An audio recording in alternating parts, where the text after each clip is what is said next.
With public sentiment, nothing can fail. Without it, nothing can succeed.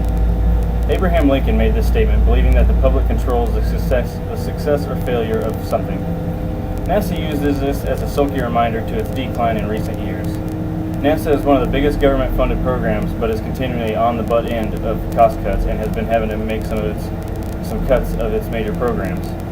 Good day, everyone. I'm Matthew Myers, and today I intend to provide you with some information about NASA and why I feel they should be given a greater budget by telling you what the cost cutting has done to the administration, some of the major innovations NASA has brought to the world, and what NASA should be doing to encourage a greater budget. I've been a huge fan of space exploration for much of my life and have conducted much research throughout my years trying to learn as much as I could that NASA had to offer. I'd like to start by telling you about the effects of cost cutting and what it has done to our nation's space program. Everyone knows that NASA started because of the space race between us and Russia to get humans to the moon. But where is NASA now? Funding cuts have caused some serious decline in the extent and scale of both the missions and experiments conducted by NASA. People are still being sent to the International Space Station, but that's about the limit on distance for humans. This is mostly because NASA can't afford to send people farther and have to continue building upon the station itself.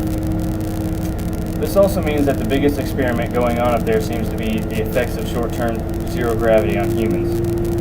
NASA is forced to cut the more expensive research in programs like human deep space travel or commercial space travel. It seems to be a bit of a vicious cycle. Less money is allotted for NASA to put into programs, so the money goes towards programs and experiments that many find uninteresting, which in turn causes a feeling of less money needed to be given.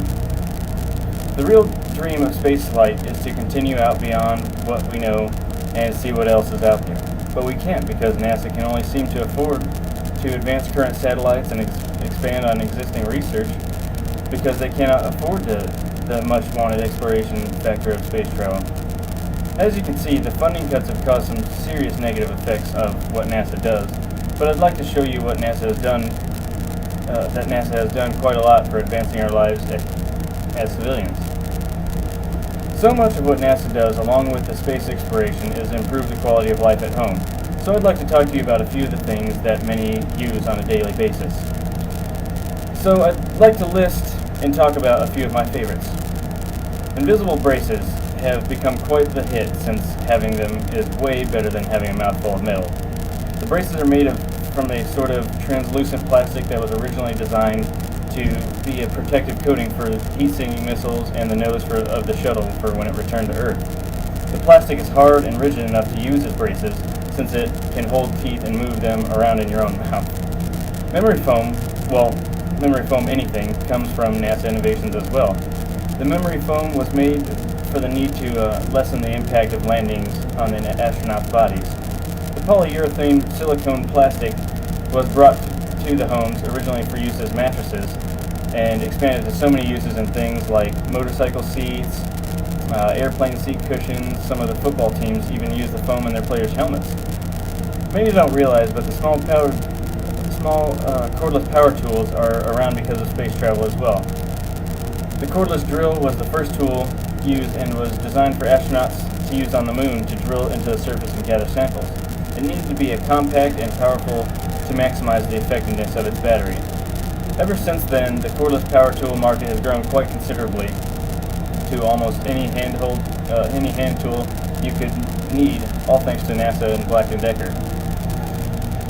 And of these innovations, my favorite would have to be the home water filter. Water filters were needed because, as you may notice, being out in space limits certain supplies like water and air. That being said, the astronauts had to find a way to be as highly efficient as they could. This means recycling urine was almost just as important as the spacesuit itself. Thankfully, the water isn't just for urine anymore and can be seen in many homes throughout the world as a tap water filtration system.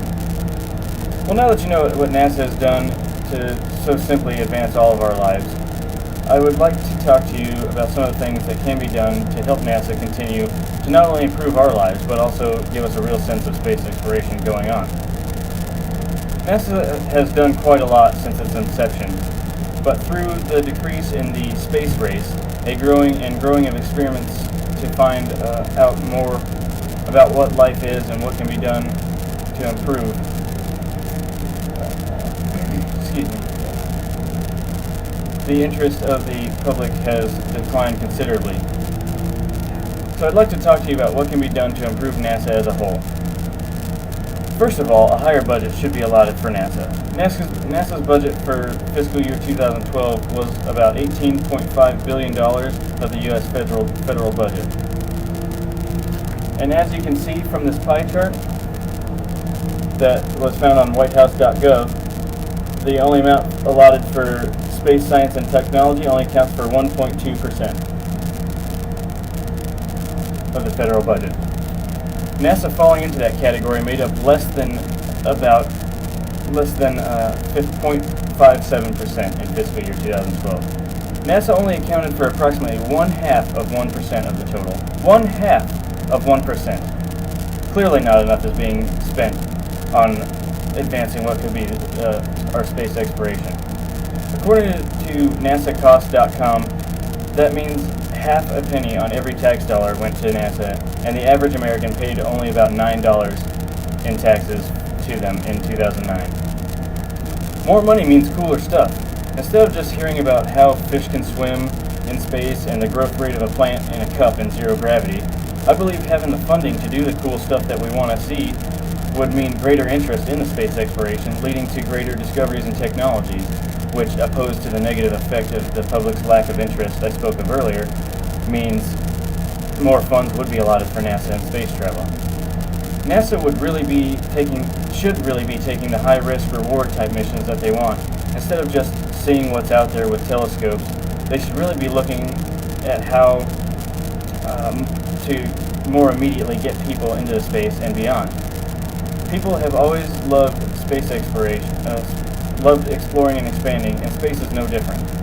The space race is over, sure, but that doesn't mean that the dream of continuing outward is dead. I feel that if people really believe that NASA can deliver on some serious groundbreaking news, the entire administration would flourish. Now that I've covered what NASA should be doing, allow me to draw my conclusion. Today I spoke to you about NASA and why we as a nation should support them and their cause. I told you about how crippling the budget cuts have been for NASA, what NASA has brought you, and what I feel NASA could be doing to get a greater budget allowance. So when it comes down to it, the public support has a lot to do with the success or failure of NASA. So I'd like to end with that quote from Abraham Lincoln as I began. With public sentiment, nothing can fail, and without it, nothing can succeed.